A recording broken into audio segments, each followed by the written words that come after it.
Olá, meus queridos, tudo tranquilo com vocês? Professor Kogashi aqui falando. Nós teremos uma aula hoje sobre cálculo estequiométrico, vai ser o tema 11 e 12 da apostila de vocês, na página 62.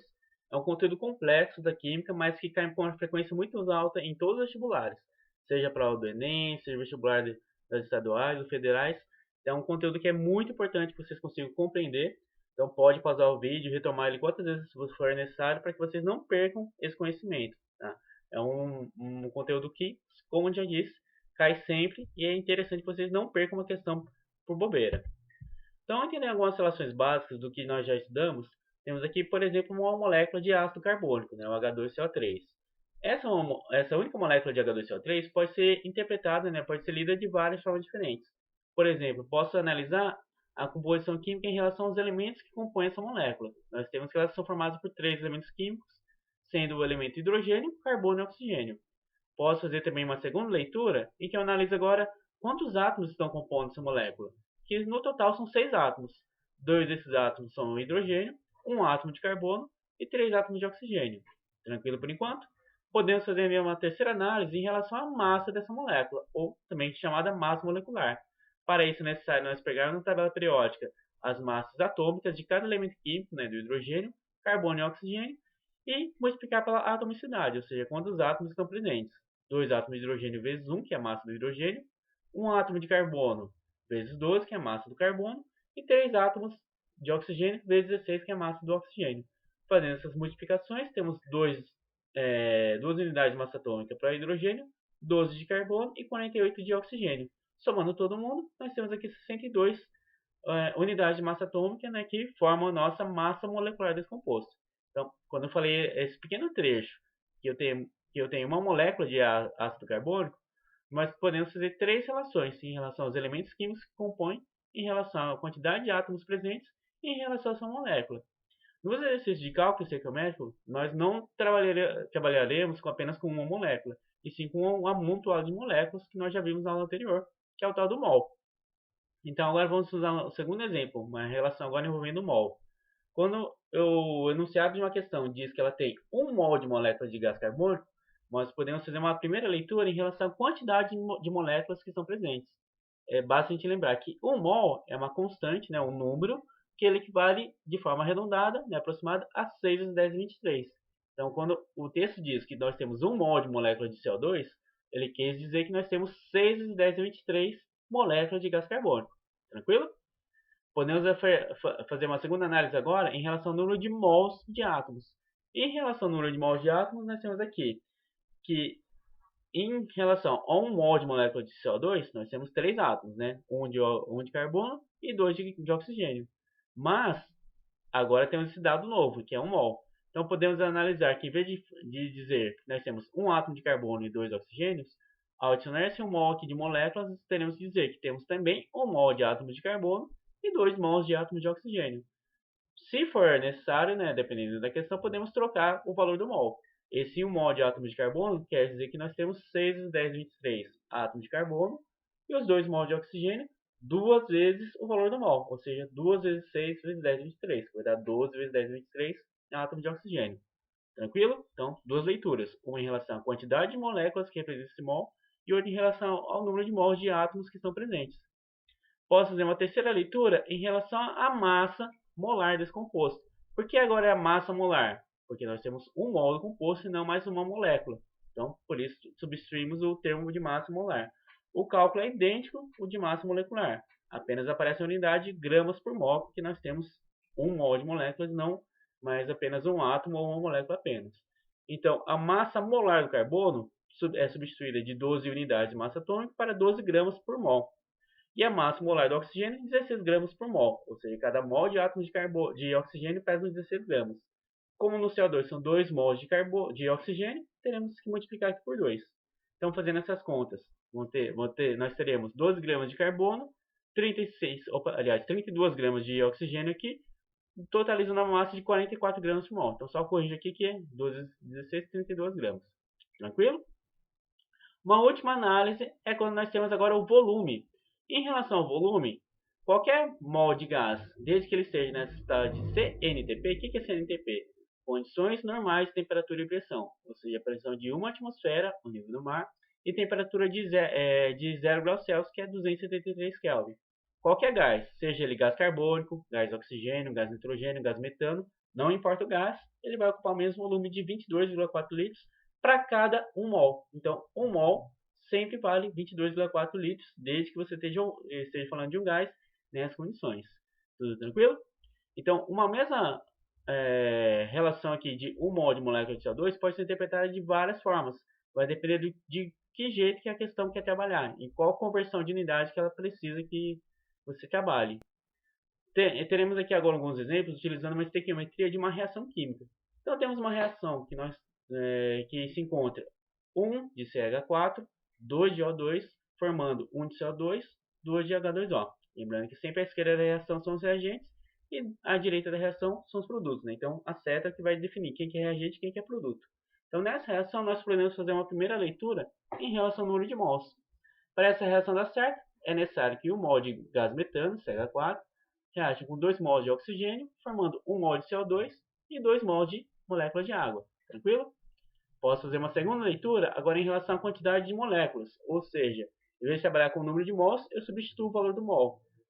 1 mol, então passa a ser 6 vezes 10 a 23 moléculas de gás metano, reage com 2 vezes 6 vezes 10 a 23 moléculas de gás oxigênio, porque o 2, observe as cores, nós temos 2 mols agora de oxigênio, formando 1 mol de CO2, ou seja, 6 vezes 10 a 23 moléculas de CO2, de gás carbônico, e 2 mols de água, que eu vou substituir o mol por 6 vezes 10 a 23, então 2 vezes 6 vezes 10 a 23 moléculas de água.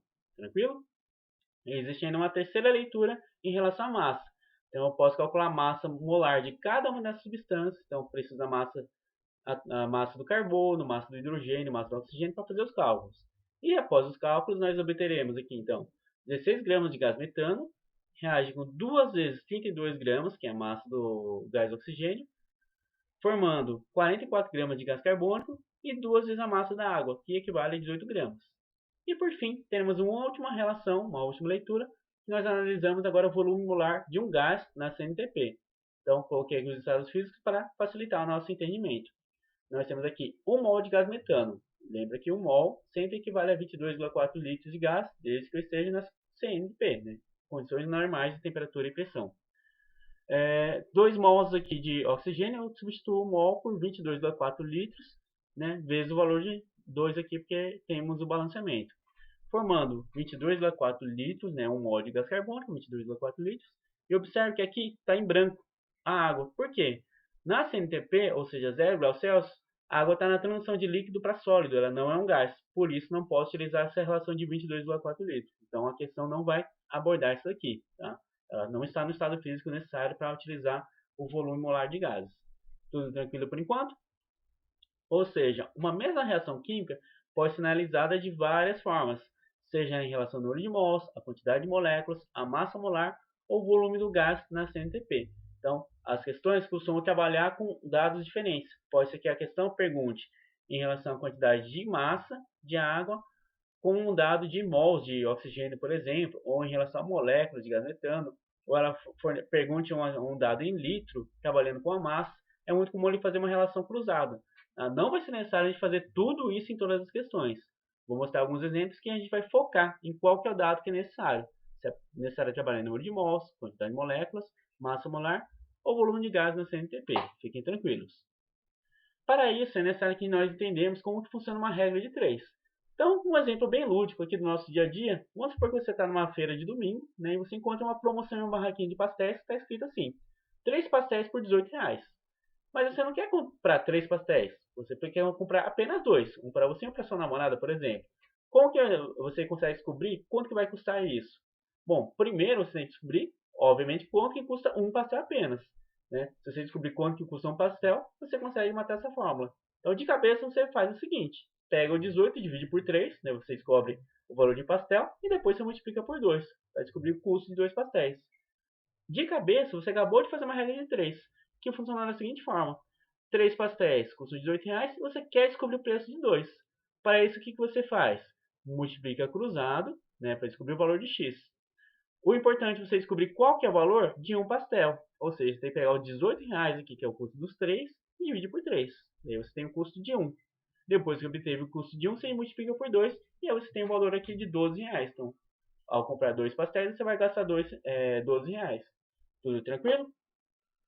Uma coisa importante da regra de 3, uma grande dica, é que vocês perceberam que em vez de eu ter multiplicado 2 vezes 18 para depois se dividir por 3, eu primeiro fiz a divisão.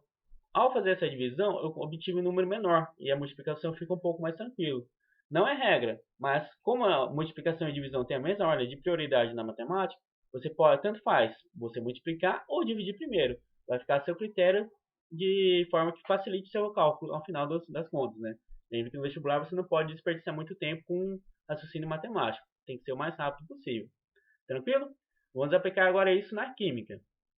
Então, quando nós temos um exercício que trabalha com regra de 3, ou seja, um exercício que é necessário trabalhar com estequiometria, principalmente, um ponto-chave, uma dica bem grande que eu posso fornecer para vocês, é que toda regra de 3 tem essa característica. São duas linhas em que uma delas tem um x.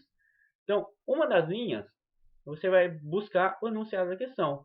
O que a questão está querendo saber? E sempre a pergunta da questão é baseada em cima de um dado, ou seja, vai ter um dado e uma pergunta.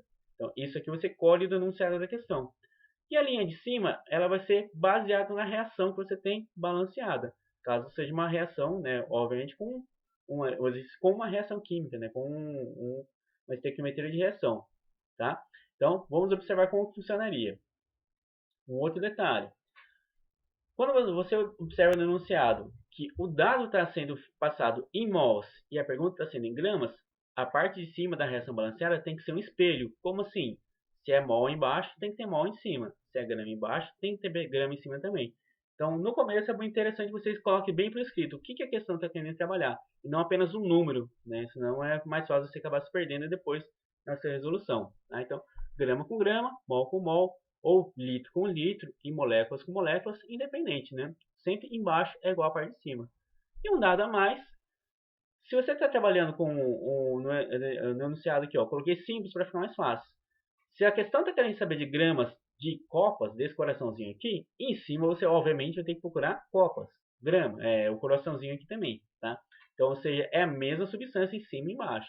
Da mesma forma, se aqui eu tenho molde espadas, né, o naipe lá do baralho, em cima também nós temos que procurar espadas lá na nossa reação balanceada. Então, se aqui é água, aqui em cima é água também. Se embaixo é gás carbônico, em cima também tem que ser gás carbônico, tá? Tem que ser a mesma substância química. Vamos colocar isso em prática. Por exemplo, qual a massa de água formada a partir da combustão de 5 mols de CH4? Então, temos aqui um enunciado bem curto para ficar mais fácil nosso entendimento. Primeira coisa, quando nós vamos resolver um exercício que trabalha com uma reação química em um cálculo estequiométrico, nós temos que avaliar se a reação está balanceada. Vocês acham que ela está balanceada? Se não, tente pausar o vídeo e fazer o balanceamento antes que eu passe para o próximo slide. Após o balanceamento correto, então nós teremos aqui, tínhamos 4 hidrogênios do lado, 2 do outro lado. Então precisamos colocar esse 2 aqui na molécula de água. Em relação ao carbono, tinha um carbono aqui e um carbono aqui, então já estava certo. Por isso eu adicionei um em cada lado. Os oxigênios, temos 2 no gás carbônico e as duas moléculas de água, totalizando 4 oxigênios do lado do produto. Por isso foi necessário colocar um 2 aqui. Então, cálculo estequiométrico, sempre a primeira coisa é balancear a reação química. Segundo, vamos analisar esse dado, o esqueleto da regra de 3. Então, temos de definir quem que é a pergunta e quem que é o dado. Tá? E qual substância que ele está trabalhando e qual unidade que ele precisa. Então, a pergunta foi feita: em qual massa de água formada a partir da combustão de 5 mols de gás metano? 5 mols é dado, massa de água é a pergunta. Então, substituindo lá, dado são 5 mols de gás metano e a pergunta vai se dar em cima dos gramas de molécula de água. Ou seja, vamos espelhar em cima, então, mol com mol, metano com metano, CH4, né? Grama com grama, água com água. Está tudo certo? Só precisamos completar os dados. Qual que é o número que vai compor aqui na parte de cima da regra de 3? Utilizando a reação química, nós temos aqui CH4 e água. Não falamos nada de gás carbônico, pode excluir ele. Nada dos gás de oxigênio, podemos excluir ele também, tá? Depois que a reação é balanceada, ignore esses componentes. Então, do gás metano, nós precisamos colocar aqui 1 mol, né, que vem do próprio balanceamento. Em relação à molécula de água, nós temos que calcular a massa da molécula de água. Corresponde a 2 gramas de hidrogênio mais 16 de oxigênio, que são 18 gramas. Como são 2 mols de água, 2 vezes 18 gramas. Tudo tranquilo? Então, a parte fundamental da química é a gente analisar isso aqui. Pegar o balanceamento da reação, descobrir quem que é dado, quem que é pergunta, espelhar para a parte de cima e preencher a regra de 3. Daqui para frente é pura matemática, é simplesmente fazer os cálculos. Então, seguindo para os cálculos, nós temos aqui então, multiplicando cruzado, 1 vezes x, né, 1 mol vezes x gramas aqui, 5 vezes 2 vezes 18, já fiz a conta aqui embaixo para 36 gramas. Então, x fica igual a 5 vezes 36, que dá 180 gramas de água. Terminamos o nosso primeiro exercício. Ficou claro? Vamos fazer mais um aqui para tentar fixar um pouco mais esse conteúdo. No exemplo 2, qual o volume em litros de gás carbônico formado na CNTP? A partir de 2,4 vezes 10 a 24 moléculas de oxigênio. Então, a mesma reação, né? Então já deixei ela aqui balanceada para facilitar nosso raciocínio. Novamente, analise quem que é dado, quem que é pergunta. A minha pergunta, volume de gás carbônico em litros e lembrando que nós estamos na CNTP. O dado, 2,4 vezes 10 a 24 moléculas de gás de oxigênio. Então, montando da regra de 3, o dado é 2,4 vezes 10 a 24 moléculas de O2, que obtivemos no enunciado. E a pergunta é quantos litros de gás carbônico vão ser obtidos. Vou espelhar para a parte de cima, então precisamos analisar na reação química quantas moléculas de gás de oxigênio nós temos e qual que é o volume em litros de CO2 presente na reação. Temos na reação, então, ignoramos gás metano, ignoramos molécula de água, pois a questão não trabalha nada com, não falou nada sobre eles. Então, em relação ao oxigênio, não posso colocar 2 mols, porque nós trabalhamos com moléculas. Então, o número de moléculas, eu tenho que substituir o valor do mol por 6 vezes 10 a 23. Então, 2 vezes o valor do mol, que é 6 vezes 10 a 23. Tranquilo? Em relação ao gás carbônico, não posso colocar um mol também, porque estamos trabalhando com litros. E, utilizando os dados da CNTP, o mol de gás carbônico vale 22,4 litros. Então, preenchemos aqui, agora é só partir para o raciocínio matemático. Tá? Então, lembre que se for necessário substituir o valor do mol, ele vai ter essa descrição aqui, uma potência de 10, né, geralmente, acompanhando o número de moléculas ou de átomos. Né? Por isso, não coloquei aqui o valor do mol. Então, multiplicando cruzado, 2,6 vezes 10 a 23 vezes x, igual, do outro lado, 2,4 vezes 10 a 24 vezes 22,4. Então, isolando o valor do x aqui, obtivemos essa fração aqui. E aqui agora é pura matemática. Uma forma de tornar esse cálculo um pouco mais fácil é transformar os dois aqui na mesma potência. Eu tenho 10,24 e 10,23. Se eu tivesse o 10,23 em cima, seria bem mais fácil, não é? Então, eu vou pegar um 10, uma potência 10 aqui emprestado e multiplicar aqui embaixo. Vai ficar da seguinte forma. 24 vezes 10 é 23, ou seja, diminui um do expoente e multipliquei aqui embaixo. Embaixo, fiz essa conta, 12 vezes 6 dá 12, vezes 10 vezes 23, para que pudesse cortar os 10 e 23. 24 e 12, dá para dividir um pelo outro, sobrando 2. 2 vezes 22,4, ou seja, 44,8 litros de gás carbônico. Tranquilo? Então perceba, se eu tivesse feito de cara essa conta aqui, 22,4 vezes 2,4, já ficaria um número muito complicado de fazer os cálculos em seguida. Né? Então eu preferi, né, optei por tentar simplificar primeiro, para depois multiplicar. Né? É uma forma de fazer, né? Para mim pelo menos funciona bem, né? Eu acho que dá para ganhar bastante tempo no vestibular utilizando esse macete aí, né? De dividir antes de multiplicar. Tranquilo? Vamos fazer um exercício agora da página 65 da apostila de vocês. É um exercício de enunciado um pouco mais longo, né? Bem diferente dos exemplos, mas para nós treinarmos. É uma questão um pouco mais complicada, tá? Mas vamos com calma. As cascas de ovos são constituídas principalmente por carbonato de cálcio. Quando postos encontrados em soluções ácidas, como o vinagre, ocorre a reação química que produz gás carbônico. Sabendo que o volume molar do gás na CATP, condições ambientais, ou ambiente de temperatura e pressão, é igual a 25 litros por mol, calcula-se que para cada grama de carbonato de cálcio, que reage completamente, forma-se um volume em litros de gás carbônico, medindo as condições igual a... É uma questão bem mais elaborada, né? Fica até um pouco mais difícil de identificar quem que é dado, quem que é pergunta, por conta do enunciado mais extenso, né? E a forma como ele realizou a pergunta também complica um pouco a nossa vida. Mas um dado interessante, nós estamos trabalhando agora com CATP e não mais CNTP. Se ele tiver condições que é diferente da CNTP, ele é obrigado a fornecer esse valor. 1 mol de gás vale 25 litros agora e não mais 22,4 litros. 22,4 litros você tem que ter em mente, tem que ser memorizado porque ele não é obrigado a fornecer no vestibular. Agora, se tiver umas condições diferentes da CNTP, ele vai fornecer esse valor, então não precisa se preocupar. Então, primeira coisa, consegue identificar qual que é a reação química e qual que é o dado que a pergunta desse enunciado longo? Tente pensar um pouquinho. A reação química é mais complexa, porque nós precisamos descobrir quem que é o tal do vinagre, que é essa substância aqui, é um composto lá da química orgânica, chamado de ácido etanóico, né? E o carbonato de cálcio nós já trabalhamos sobre na aula de sais, né? É o carbonato CO3 com o cálcio aqui, né? Essa reação química nós temos aqui a formação então desse sal, né, de cálcio aqui, a molécula de água e o gás carbônico, que vai ser importante para esse exercício. Uma coisa importante é essa formulação estranha que apareceu aqui, né? H3CCOO. Então isso aqui ele vem lá da química orgânica, que esse ácido aqui ele consegue liberar um H+ apenas.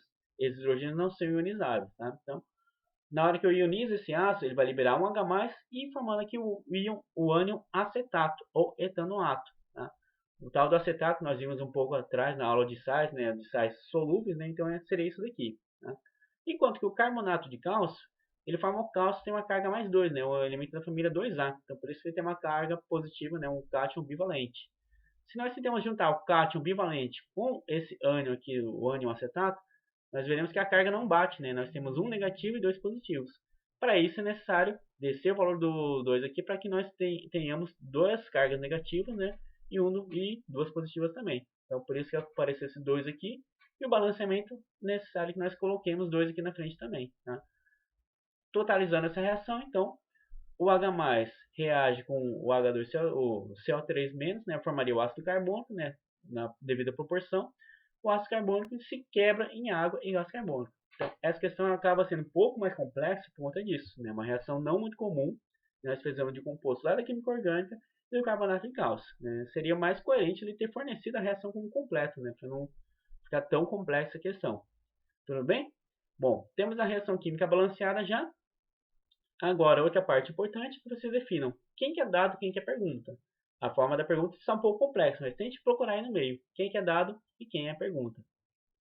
Se você leu com atenção, o dado vai ser cada grama de carbonato de cálcio que vai reagir, ou seja, e ainda a pergunta da minha questão é o volume em litros de gás carbônico formado, né, nessa situação. Ou seja, quanto de gás carbônico é formado quando reage com 1 grama de carbonato de cálcio. Ou seja, esse dado aqui está em gramas, né, 1 grama desse aqui, e quantos litros vão ser formados. Tá? Então, a questão que o enunciado complica também, né? Montando a regra de 3. Então, qual que é o volume em litros de gás carbônico formado para cada 1 grama de carbonato de cálcio que participa da reação? Na reação balanceada, então, tipo, nós temos 25 litros de CO2, porque né, nós temos lá 1 mol, né, de gás carbônico, e precisamos calcular a massa de carbonato de cálcio. A massa de carbonato de cálcio depende aqui dos 40 gramas do cálcio, 12 gramas de carbono e dos 48 gramas de todos os oxigênios que estão presentes no carbonato de cálcio, totalizando 100 gramas. Tá? Então, teremos aqui 100 gramas de carbonato de cálcio, formando 25 litros de gás carbônico. Antes que eu continue aqui, só vamos voltar. Por que 25 litros? Talvez você esteja um pouco confuso, né? De onde veio esses 25 litros? Vem aqui dessa etapa. Olha só, nessa reação química nós temos 1 mol de gás carbônico. E nós temos aqui esse dado que cada mol de gás na CATP vale 5 litros. Então, por isso que eu substituí por 25 litros, tá? Caso tenha ficado confuso. Seguindo. Então, a massa do carbonato de cálcio, 100 gramas. Então, o cálculo fica da seguinte forma. 100 gramas de carbonato de cálcio para 25 litros de gás carbônico na reação balanceada. Qual que é o volume em litros de gás carbônico, né, o valor X, para cada grama de carbonato de cálcio formado. Então, multiplicando cruzado, 100 vezes X igual a 1 vezes 25. Isolando o valor de X, 25 dividido por valor de 100, ou seja, 0,25 litros de gás carbônico, dando como gabarito a alternativa E. Tudo tranquilo? Então, é assim que costuma parecer o vestibular, né? O enunciado costuma ser um pouco mais complexo, né? Os cálculos também às vezes não são tão fáceis assim, mas a ideia sempre vai ser a mesma. Todo exercício de cálculo estequiométrico é fornecido um dado e é feita uma pergunta sobre esse dado. Lembre da regra do espelho. Se você está trabalhando com carbonato de cálcio, tem que ter carbonato de cálcio em cima também. Grama com grama, litros com litros e a outra substância, né, que é o gás carbônico, com gás carbônico. Não pode trocar nem a unidade, né, grama e grama, litro e litro, nem a substância química formada, senão vai ficar confuso, né, o cálculo da questão. Tranquilo? Espero que tenha ficado claro. Né? Assista quantas vezes forem necessárias. Falei que esse conteúdo não é fácil mesmo. Né? Podem voltar quantas vezes no vídeo vocês forem necessário para que vocês consigam compreender como funciona o cálculo estequiométrico. E lembre-se, sempre façam muito exercício, a parte de química e todas as exatas, né, matemática e física. Quanto mais exercícios vocês treinarem, mais vocês vão fixar esse conteúdo e conseguir acertar uma questão na hora do vestibular. Por hoje é só, espero que tenham compreendido e até a próxima.